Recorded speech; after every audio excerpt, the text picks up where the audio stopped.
હવે આપણે શીખીશું કે સોલાર કાર કેવી રીતે બનાવી શકાય અને એના માટે આપણી જોડે આટલા બધા કમ્પોનન્ટ છે, જેની અંદર કમ્પોનન્ટ પહેલાં સમજી લઈએ. એક MDF બોર્ડ છે, જેના જોડે એક્સેલ જોઈન કરવા માટે 2 MDFના કટકા છે, 2 વ્હીલ છે, મોટરને કનેક્ટ કરવા માટે એક આ રીતની MDFની લંબચોરસ પટ્ટી છે. મોટરના લંબચોરસ પટ્ટીને એન્કર કરવા માટે આપણી જોડે આવા 2 MDFના પાર્ટ છે, 2 વ્હીલ છે જે મોટર જોડે લાગશે.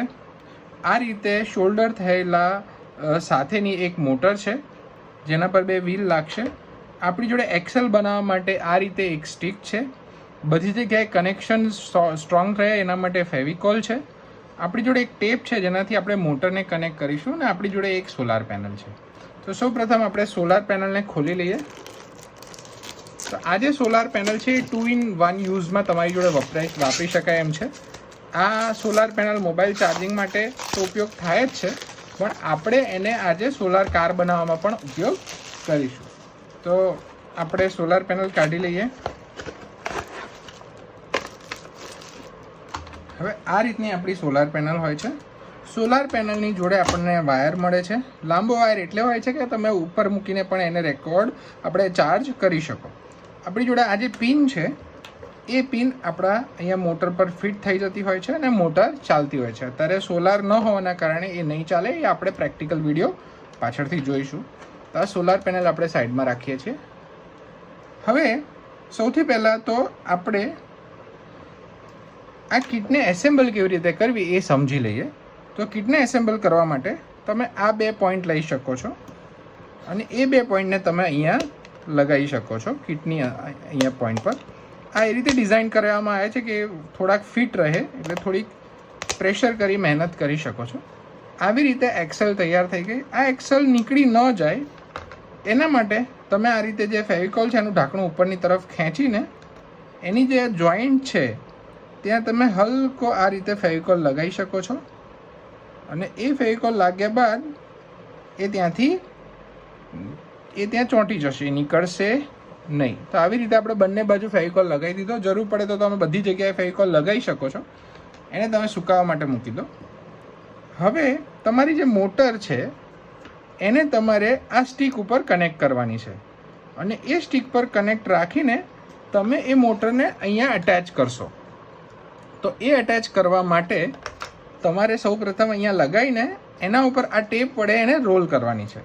તો આપણે પહેલાં ટેપ કાઢી લઈશું.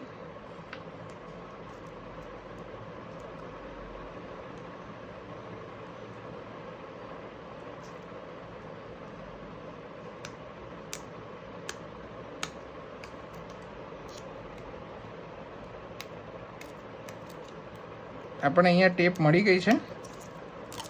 હવે આ ટેપને આપણે અહીંયા રોલ કરી દઈશું.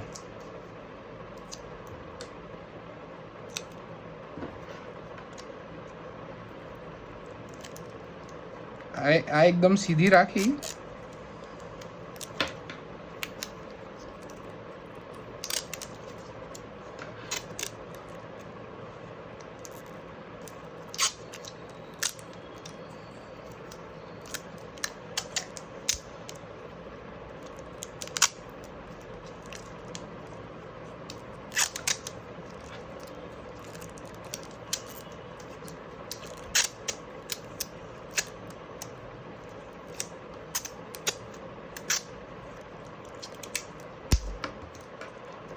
આ રીતે આપણે એને ફિક્સ કરી દીધી.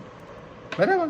હવે આ ફિક્સ કર્યા બાદ આપણે આ જે 2 એન્કર પોઈન્ટ છે એને આમ લગાવીશું અને આ જે છે પોઈન્ટ એને પાછળથી આ રીતે અહીંયા લગાવી શકીશું. એટલે આપણી જે મોટર છે અહીંયા ફિક્સ થઈ ગઈ છે. હવે એ મોટરને આપણે કનેક્ટ રાખવા માટે અહીંયા આપણે આ રીતે ફેવિકોલ લગાવી શકીશું, જેથી કરીને એ નીકળી ન જાય. અને એવી જ રીતે આપણે આને પણ અહીંયા ફેવિકોલ લગાવી શકીશું. તો આવી રીતે આપણે ફેવિકોલ લગાવીને આ વસ્તુને ફિક્સ કરી શકીએ છીએ. તમે આવી કાર કાર્ડબોર્ડથી બી બનાવી શકો છો. એ બનાવવાની પણ એક અલગ મજા છે, કારણ કે કાર્ડબોર્ડથી તમારે માપ લેવું પડશે, ઘણું બધું શીખવું પડશે અને એ પણ તમારે અલગ અલગ રીતે ડિઝાઇન કરી ડેવલપ કરવી પડશે. હવે આપણી જે આ સ્ટિક છે એને આપણે અહીંયાથી આમ લગાવીશું અને એની અંદર આપણે આ વ્હીલ પોરવીશું. વ્હીલને પોરવ્યા બાદ તમે વ્હીલને આ રીતે અહીંયા સીધું મૂકી દેશો તો આ રીતે એ એકદમ ફ્લેટ રહેશે અને કાટખૂણાની રીતે અહીંયા એકદમ સીધું રહેશે. પછી તમે એ કાટખૂણા ઉપર તમે અહીંયા થોડોક ફેવિકોલ લગાવી દેશો તો એ ત્યાં વ્હીલ જોડે ફિટ થઈ જશે અને સુકાયા બાદ એ ત્યાં બોન્ડ ડેવલપ કરી દેશે. એવી જ રીતે તમે બીજી બાજુ પણ આ વ્હીલનો જે બીજો ભાગ છે એ નાખી શકો છો. બંને વ્હીલની ડિઝાઇનમાં વચ્ચે ગેપ રહે એની આપણે થોડી કાળજી રાખીશું કે આટલો ગેપ રહે જેથી કરીને વ્હીલ ઘસાય નહીં એ પણ રહે. હવે એને પણ આવી જ રીતે આપણે અહીંયા થોડોક ફેવિકોલ આપી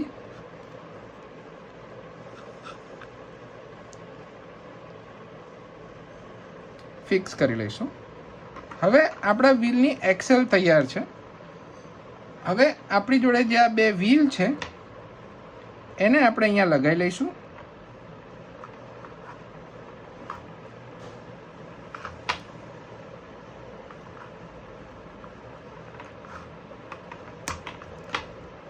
બીજું વ્હીલ અહીંયા લગાવી દઈશું. આ ડ્યુઅલ શાફ્ટ મોટર હોય છે.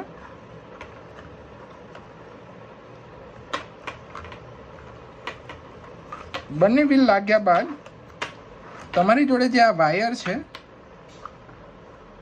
એને આપણે સોલાર પેનલ પર ફિટ કરવાનો રહેશે.